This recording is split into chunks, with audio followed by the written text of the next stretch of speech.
Hi everyone. I just want to share something. So today is October 4, 2025 and I am so nervous.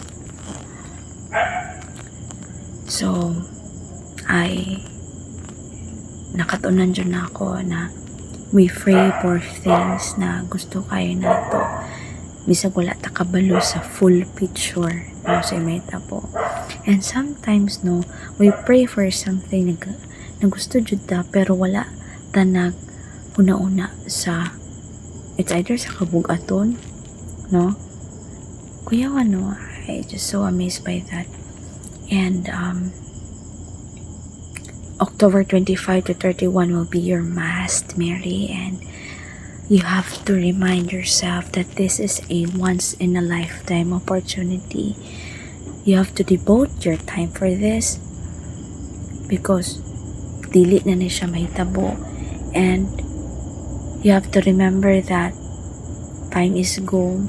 You don't have a long time to practice each day because you have other responsibilities, especially this coming week. No, start na kasi yung FS journey. So, you have to take seriously for this because dako kay na siya nga stage and di na siya lalim. And imagine how many states and universities nga imong makalaban dihaa.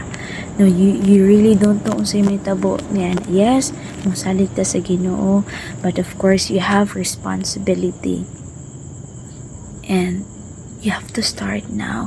Actually, nakastart na ko sa isa ka story and I really don't know saan ako siya pag-craft because this is my first time na mag storytelling in a Tagalog, no? So, pagkukwento.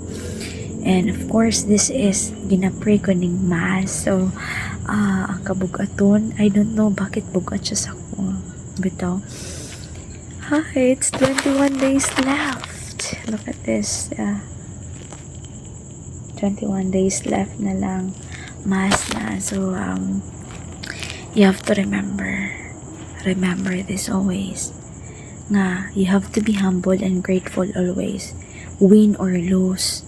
The most important thing is ang lesson nga imong makatunan, especially when you fully and completely learn to trust God amidst sa mga doubts and fears nimo. And we really don't tong say may taboing anang adlaw. That's why isalig na to ang Ginoo sa tanan, ang tanan. And I'm so nervous because how many days are left na lang para makapractice ko. And I don't know how would I do this because this is Tagalog, and how would I i-voice over na ko ang different characteristic.